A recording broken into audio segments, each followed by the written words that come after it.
Good morning, good morning, good morning, everybody. We are here. We are live with the Daily Dose with Dr. Melissa.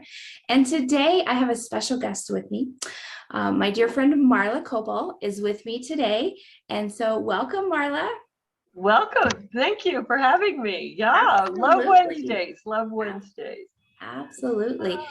So Marla and I are going to talk today about health and the journey and a few different things. So Marla and I have a passion both for helping people with their pain management and helping them live a better life. And so Marla, I know that you have been on a mission to help people for a while, and you've been in kind of the holistic healing area for several years. So tell us just a little bit about yourself and your journey so far. Well, thank you.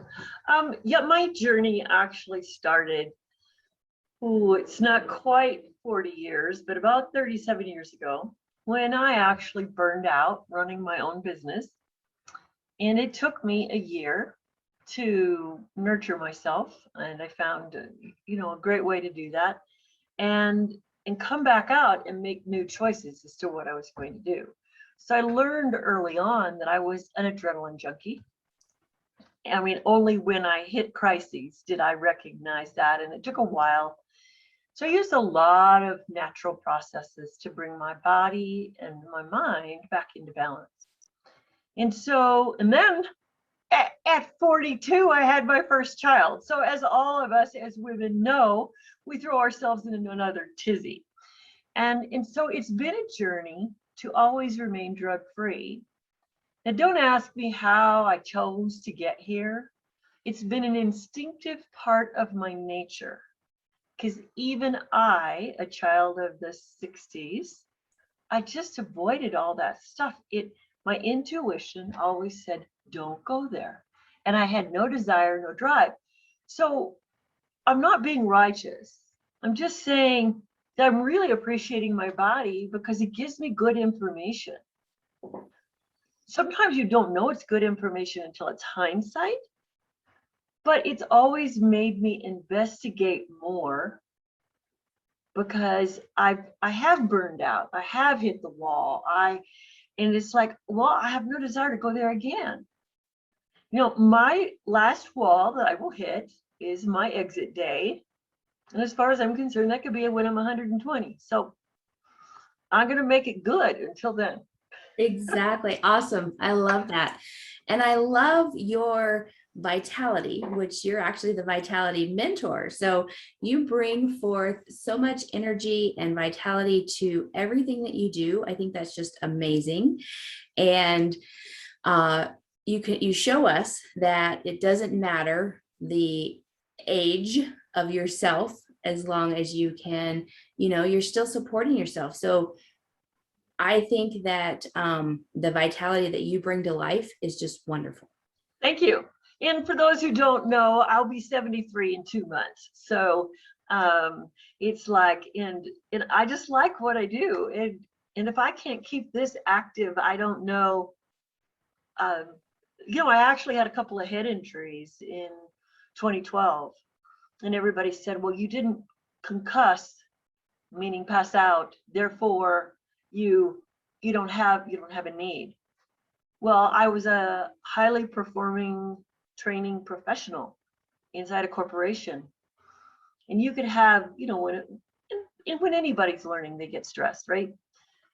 And I could have 10 to 20 people in the class stressed, and I could casually walk to each one of them, handle their problem the way they needed it handled. I couldn't do that anymore.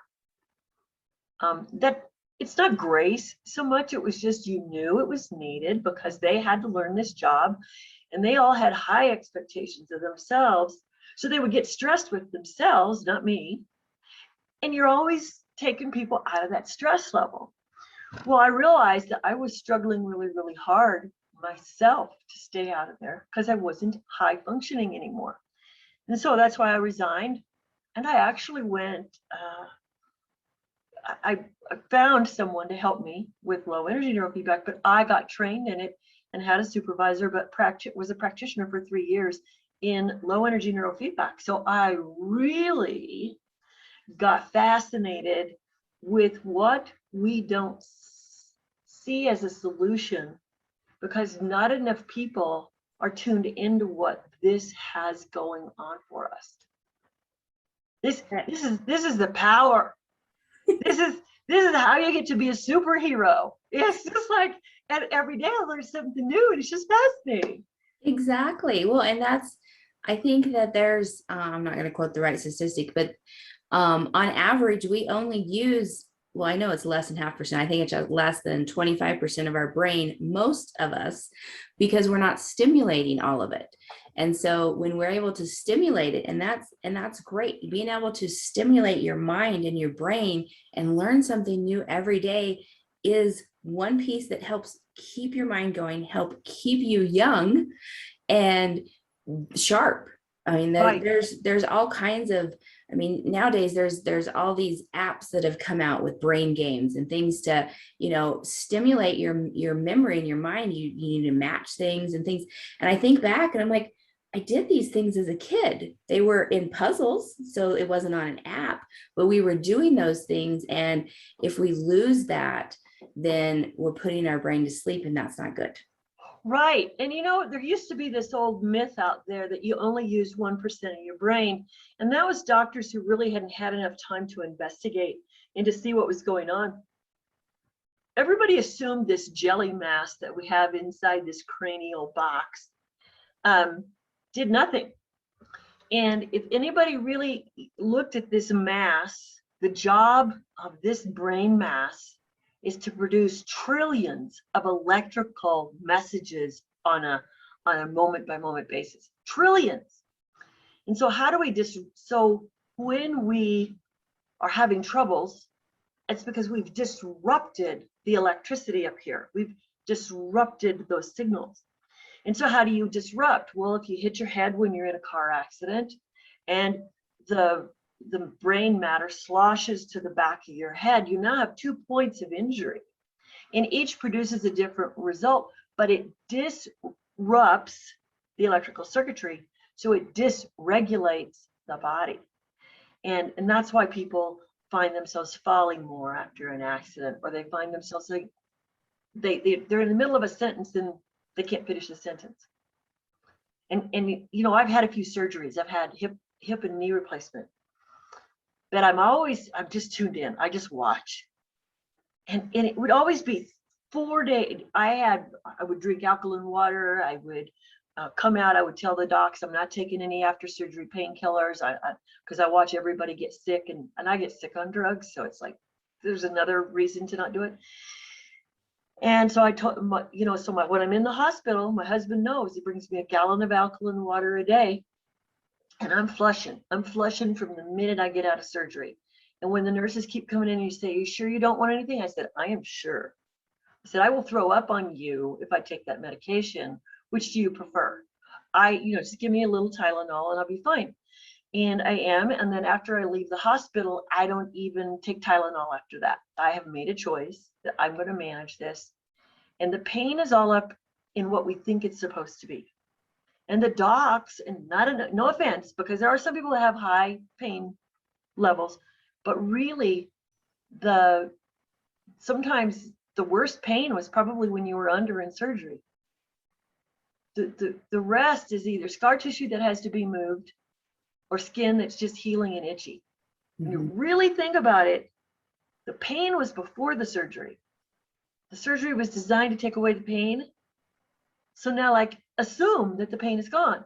And this brain can do that as long as you don't mess with it. I love that. And that is so true. What we set our mind to really makes a difference. So if we say the pain went away with the surgery, it went away with the surgery, or it went away with whatever we did, that exercise or that PT. And so that's phenomenal. Our mind is very powerful, and listening to your body. I know you mentioned that earlier, listening to your body, because our bodies are very smart and we don't listen often. Some of us more than others, but most of us, we kind of push it to the side. And I've been guilty of that in the past. I do listen a lot more. It took me a few years for the stress of my job started hitting my body. It took me about 4 years to realize, wait a minute, my body's been talking to me for a few years saying, hey, pay attention.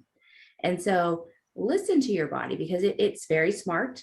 It can help you. And then set your brain on those positive things. Yeah. Well, you just said something that made me, I like to reframe things, right? And oh gosh, I just thought about it. It's like we need to reframe that the problems are outside of us. And when we get a signal, so some of the signals that we get, especially when we get older, is you start shuffling your feet.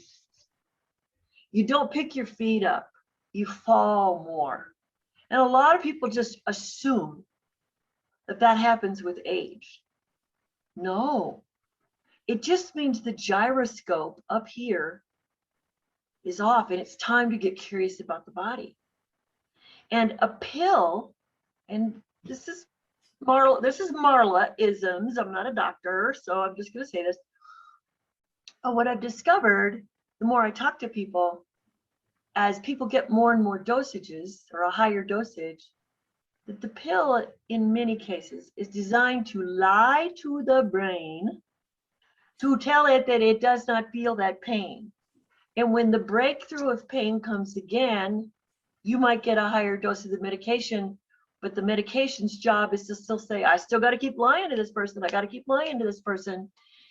Instead, and so we get into this habit of wanting to hide from the pain or obscure the pain, but our body's still in stress. Our body's not getting any better, and now we gave it something toxic to affect something else in our body. And so I don't want to diss the whole system because the system has helped me. But what I have is choice. It's the garbage in, garbage out thing. How much garbage in am I going to put? Exactly. And that's key. And that hits on, from watching me, I peel away those Band-Aids, like I call, because those pills that are helpful at times and important at times, but in the long run, we want to get rid of what we're just treating the symptoms and get down to the root cause and see if we can treat that root cause of the problem. And then eventually we can usually eliminate that pain because we've done different things to retrain our brain in certain instances. We've challenged ourselves in other instances. So let's talk about a little bit about retraining your brain, because I think that I know that both of us are an advocate for that. And people watching might be going, what? Retrain your brain? Well, yes, you can retrain your brain at any age and retrain your brain to accept different responses. So let's talk a little bit about the pain and retraining your brain. Okay, so pain is an absence of information, the way I see it. And people with medical backgrounds are always going to want to argue with me, and that's fine. But this is how I try to make things simple. So to me, pain means that something between here and some part of your body is disconnected. And I'm going to talk about neuropathy because I have a background with helping people with neuropathy. So there's all sorts of medical explanations, and I don't even try to tune into what those are. But I have a product that helps people tell the brain, this is how your nervous system's supposed to work, communicate with the whole body, not just parts. So when a foot has neuropathy, what you have to think of is you've got something sitting here with a pool of blood that's not moving. Now, why is that pool of blood not moving? The blood's not moving because the electrical signals to the vascular system within that foot are not telling it to move. Well, what happened to the nervous system? I don't know. It could be a number of things. So I'm not going to try to identify what happened to the nervous system, but I know the nervous system isn't on, and I know the nervous system gets its information from the midbrain. So I have over 75 examples where I've put people on a product that I have, and within 2 to 5 minutes, depends on how chronic they are, they'll tell me they feel heat in their feet. And then they tell me they feel a tickle. And this is, again, not a medical thing, but I'm an observer. I see fine things. And I watched pain leave people's eyes. And do you know how I do that? The whites of their eyes just sparkle. So I know the minute the pain's left their body, because I just watch their face, and all of a sudden the eyes lighten up and they smile. And it's like, I just asked them, what just happened? And they'll tell me those things that I told you. And it's like, I did my job. Exactly. And that's so phenomenal that we're able to help people that way and allow them to get out of that pain and to start feeling, because they've just felt numbness or nothing when Right. they have that neuropathy. So I love that analogy. And I love seeing their faces when they light up like that, because you know that you've been able to help them. Right. And the other thing that is fascinating is to just show communication. Everybody, we all know about posture, right? What do we see when we see somebody aging? And if they're shuffling their feet, there's another term out there, it's called proprioceptors. You actually have radar in your body, and that radar tells your muscles and your skeleton how to work together. And when one part of those is off, your body doesn't have enough radar to know where it is in space and time. So the reason people shuffle is the proprioceptors are off, but the body has a survival instinct that says, gotta stick to the ground so I don't fall, right? So people shuffle. Well, after taking my neuropathy example, most of those people, when I'm doing a health show, they shuffle in, they walk out. And so that's fascinating. So the same with a person on a walker. People think, oh, their back is already bent. No, something between here and the spine isn't working. And their proprioceptor communication is off, so they're looking at the ground to stay stable. Yep. So I have more often than not had someone on a walker like this, and within 7 seconds, they stand like this. That is the best miracle I could ever see on a daily basis, is when people are so excited that their body will work for them again. It's called optimizing function. And I don't know do you want me to share the how behind that, how that's happening? Sure. So Melissa and I have played with a product that is wearable neurotechnology. You can't compare it to anything else in the world because it doesn't exist. What it is your skin can see light and dark shadows, just like the stripes on my gloves. And it can communicate to the midbrain, which is your powerhouse.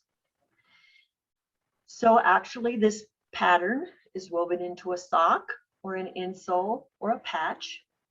Yep, it's weird, right? Yep, keep thinking weird, but wear it. And then what you do is immediately tells the central and the peripheral nervous system that it has more parts to work with. That, wait a minute, you got all these nerve endings out here that have gotten lazy. Let's bring them back online. So it's like a computer, you bring it back online. And it happens within 7 seconds. And when your body comes back online and everything works like that, like the person standing up straight or the person able to walk out, it's called homeostasis. So you could put this product on someone and it gives them continuous neurofeedback. That's another scientific term where you put a little thing up here, you put electrical stimulation in. Well, you get 5% shift with brain function when you do neurofeedback. Put these on the sock or an insole, you're going to see a 35 to 50% shift in 7 seconds. Is it unbelievable? Yep, it is. I won't argue with you. It's unbelievable. Did scientists laugh for years when this was designed? Yep, they laughed. But now it is acknowledged as the one piece of technology that will change neuroscience for the next 100 years. And the man who did this is named Jay Dollywall. And he invented wearable neurotechnology to help his mother, who's had MS for 35 years. She now has upper body mobility, where she had not had that for 35 years. So I'll quit preaching out there because this is your show, but I am so fascinated that our bodies are so capable of so much. And I get excited like some people like going on a roller coaster. I just want to know what else my body can do. Exactly. Oh, I love it. I love it. And thank you for all of your sharing today, because that's very important. And so for anybody who's watching, if you want to learn more, then please drop me a comment below, and then we can chat a little bit more about how that this technology might be able to support you and help you in whatever ailment you are having right now. So I want to say thank you so much, Marla, for joining me today on the Daily Dose. Yeah, thank you. Sure. And then thanks everybody for watching. Tune in next week and have a super amazing day.